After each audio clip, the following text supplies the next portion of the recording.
Good morning. It is currently 9 o'clock and I woke up this morning around 8 o'clock and I was reading a little bit and then I took a shower. So about that sleep, actually, one thing I've noticed is I've been just very groggy throughout the day and like kind of relying on those energy drinks that I'm having. And I think it's because of my sleep. So one thing I'm going to be doing from now on is just making sure I get at least 7 hours of sleep, but solid hours. Because what I've been doing is I've been like having super high expectations of myself and being like, oh, I'm only going to get 5 hours of sleep. Go to bed at 2, wake up at 7. And it's like, yeah, I can do that, but what is that benefiting me? It's not. But that being said, on the agenda today, we have some follow-ups we got to do. We got a bunch of different follow-ups. Then we got to do our calls. We got to do our fucking calls to our contacts. That's massive. At 10 o'clock, I have a meeting with my boy. At 11 o'clock, I got a call with financing and a client. Then I might be going to lunch with my dad, and then I got just a bunch of and then I got to call this other guy at 2:30, or at 3 o'clock. But just a bunch of calls right now, just a bunch of follow-ups, just a bunch of scheduling out the futures. So we got this. This is good shit. I'll keep you guys updated. All right, all dripped out right now. About to go to lunch with my dad, and then I am about to go to a showing right after that with an investor. What I'm doing right now is, or what I was doing just before, not this piece of paper, this piece of paper right here, right? I was planning out priorities. I don't know if you can see that. Let's try and focus that. Priorities for 2024. And I was trying to list them out, right? So I'm really trying to focus, as you can see, on this content style. But my number one focus is being a real estate agent and being the best real estate agent I could possibly be. And the way that I'm looking at these priorities is how are they going to positively affect my life.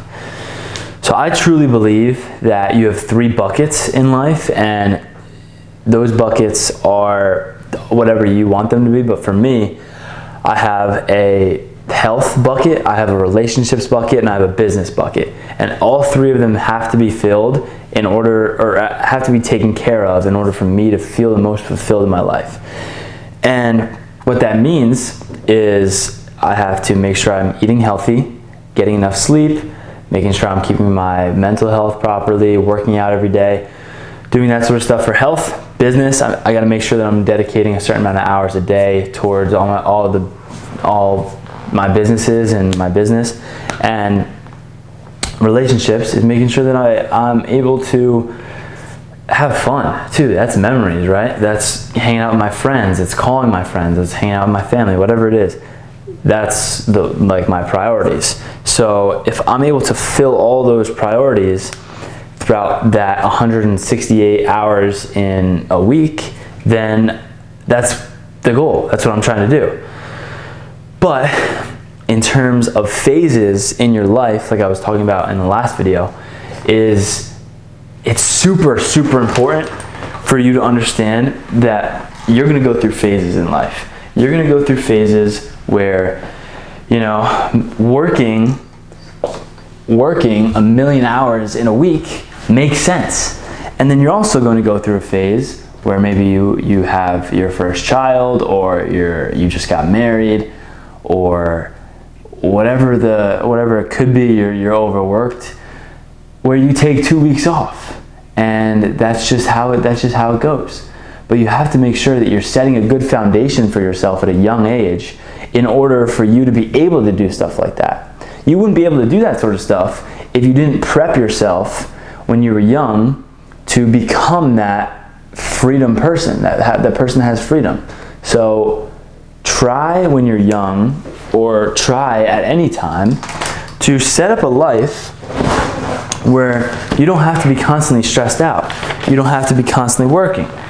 And when you do that, that is when you'll be able to pay full attention to fulfilling those buckets instead of just trying to make ends meet. And that's one thing that I'm trying to do right now. I'm kind of just making ends meet. You know, I'm not killing it in my real estate business. I'm not killing it in health. I just tore my ACL, so I'm like, I had a step back there. You know, there's a bunch of stuff that's going on, so I got to make sure that I'm on top of all of it. And is there like the reason why you want to focus on that, because you have like the ability to do so with like your connections to contractors? Or so okay, nice. So you're just trying to take those skills into real estate. That's awesome. Yeah. So have you done flips in the past, or are you kind of new to it? Also similar stuff to just things that I believe are being like overlooked on the market. That's the name. Shit, I was texting Meg. Oh yeah.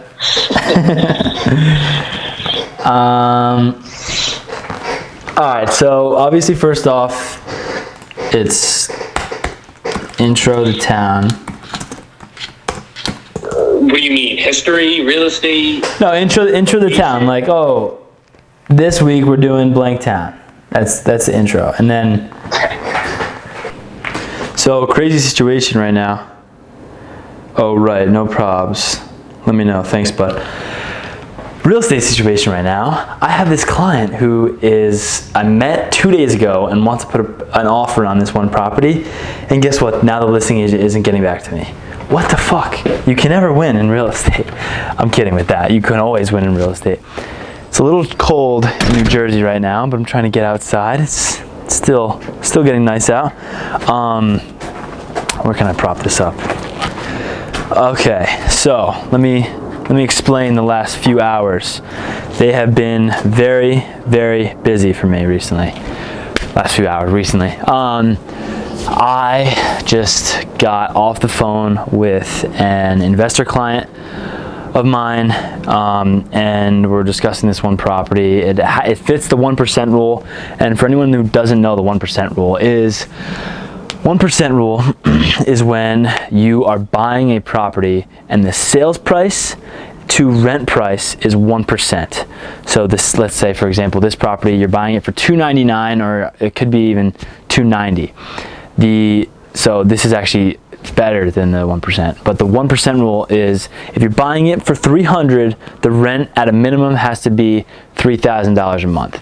And usually what that means is that if you're getting a mortgage, it'll cover the mortgage, it'll cover the taxes, it'll cover the homeowner's insurance. And for this scenario itself, it's actually in a flood zone, so the cash flow is a little bit worse, depending if you use a mortgage or not. But yeah, so that's what we're going over right now. We might put an offer in on this property. It's been on the market for a little while, so I think we can get it for under asking price. But yeah, that's one thing that I was doing. I was also talking to my one real estate friend who is actually my mentor, and we're going to be starting a podcast together. The quick little podcast. It's going to be maybe like 12 to 15 minutes every episode that's talking about towns. And this is actually the first time I'm bringing it up to anyone, but we're talking about towns in New Jersey, and I believe this is going to get us leads, because if you're out of state and you don't know New Jersey well, and you're trying to look in, and what are you going to do? You're going to go on YouTube or go on the internet and see what you can find about a specific town that you're interested in. I've worked with plenty of buyers who are coming from Princeton and want to see upstate, or not upstate, but up in New Jersey, maybe in Sussex County, or coming from down the shore and they want to move out, and or they're in Bergen County and they want to move to Warren County where it's nice and spacious. So if we're able to do that, then we'll be able to supply a demand that's out there in the market. And that's exactly how we're going to do it, and people are going to fall in love with the stories and the cool things that we're going about that as well. So this is this is, yeah, so that has been a very productive past little bit, and now I'm about to go have some food and then hit the phones for some contacts. So I'll bring you along with that, and then let's fucking go, baby. Let's go. All right, one thing I noticed, I keep saying that, I gotta stop saying that. I was going to really focus on calling my sphere just now, but then I got hit with like a rush of tiredness, and then because after I ate, I was like, I don't know, I got hit with a rush of tiredness. Now I'm locked back in. It is currently 6 o'clock. I'm cutting myself off of work at 8 o'clock tonight, so I got 2 hours. I'm up in the air if I should do those calls now. Probably not. I'm thinking I'm probably just gonna do it. I'm driving a lot tomorrow, so I think it would be best if I did it then, just to make use of my time. But for right now, what I'm doing is I'm waiting for 2 listing agents to get back to me to put in offers on places. They're not getting back to me. I don't freaking get it. That being said, I am going to plan out my day tomorrow. It is gonna be a crazy one, so I'm gonna probably cut it here.